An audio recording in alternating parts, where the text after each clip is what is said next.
Okay. All right, Mr. Headliner, huh? Have you ever headlined before? A couple times. Oh. Couple times. So you've pretty much been crazy. on. Right.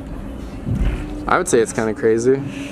Most people can't say they headlined. Yeah, it feels crazy. Internally, it feels crazy. You shake before you go up. I don't care. I'll do that on not a headline. I'll do that for 2 people. Yeah. I get anxious.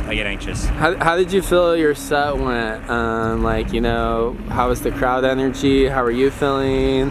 Well, it's crazy because this is the dichotomy of being the artist and then being the fan, because I was stressing the whole fucking time. And up there I kept looking out, and then if you're stressing while you're on stage, all you see is the bad shit out of stage. So I just tried to focus in, but hopping off stage, everybody I've talked to loved it, if that makes sense. It's the dichotomy of like my expectations of like stress versus their expectations of a good time, and then they have a good time and they love it, and then at the end of the night it's always good. So fucking push through your fears. Play headline if you can, play good shows. 100%, hell yeah. What, like, when you're getting on stage, because I would imagine this isn't the first time you've been kind of stressed and then you hop off and everyone's like, yo, that was dope. So it's like, do you think that makes you like a better a better set / performance when you're a little stressed? Or is that something you would like to eliminate, ? Or do you like it? Yes and no. I think I do feel more anxiety than I would like when I hop on stage most of the times, because it's counterproductive. I think a little bit of anxiety is good because it means you care about it. It pushes you to be a little bit amped and to get into it and focus so you don't mess up on the first little bit. But I would take off a little bit of the edge. I think it's the practice that gives you the taking off of the edge. I don't think the edge disappears, but the controlling of the edge happens the more you perform. And this is a headline. I haven't headlined for a little bit, so I had a little bit more edge, but the more you perform, the less of an edge there is, but there's always an edge, if that makes sense. Totally, yeah, 100%. Yeah. But you want the edge, or else you're sloppy. Totally. Do you, like, when you practice for your set, do you freestyle during the set, or do you have it like pretty planned out, or like a mix? I will do, depending on the set, I'll kind of do either, but for like the past 2 years, my sets are like 100% planned because I do all original for the most part. Tonight's set wasn't 100% original on purpose to like mix it up for myself, for my creative shit. But normally it's 100% original, so I'll compile it. I'll I'll do multiple sessions where I like test out tracks in a row in my DAW, and then plan out how to work, and then I'll produce tracks to fill in the emptiness so I can do all original sets. Damn. So on a normal time, I practice a lot and I do a lot of prep work. But if I was just to play like a party, then I'd have a playlist and just mixing just offhand. Yeah, totally. If that makes sense. That's cool, 100%.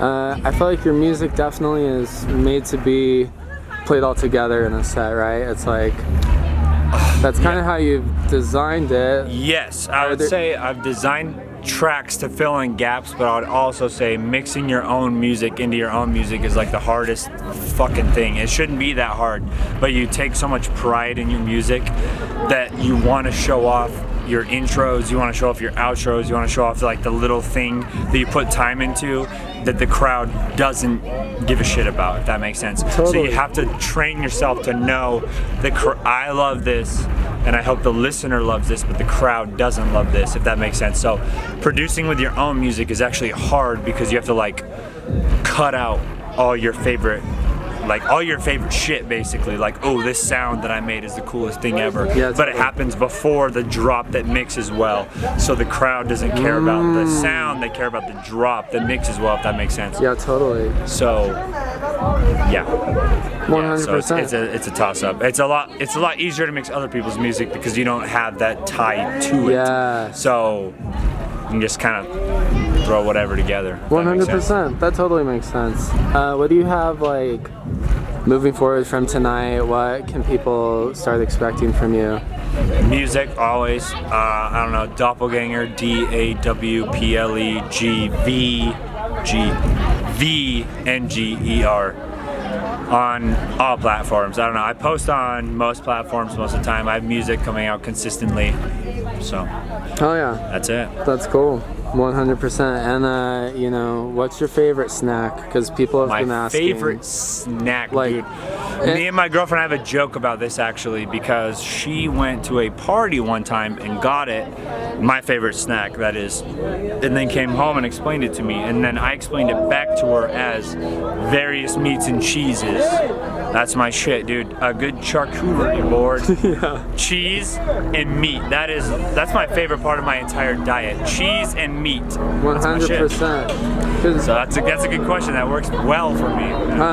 and you know everything about meat. Pretty You? much. You're pretty. No, you, right? Oh yeah. People might say you're a meat maestro. A meat maestro. The problem is I'm also a cheap motherfucker. So to be a maestro, you have to have access to really high quality meats, which I only get on my birthday basically. That's about it, dude. Okay. So I like a good fucking any meat. Yes. So I wouldn't call Large myself a or maestro small? though, because half the time when it's in my mouth I can't tell the difference. Same with cheeses, dude.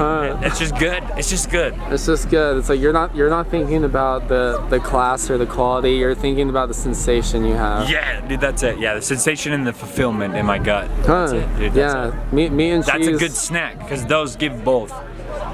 Somebody could say Cheetos, but it doesn't give you the sensation of fullness. No, That's meats no. and cheeses variously. That's what that is. It's a dense full. Yeah. It's like sometimes you eat an entire loaf of sourdough bread, and sometimes you go hard on a charcuterie. And when you do both, holy fuck. Dude, that's too much. That's too much. My gut was mad.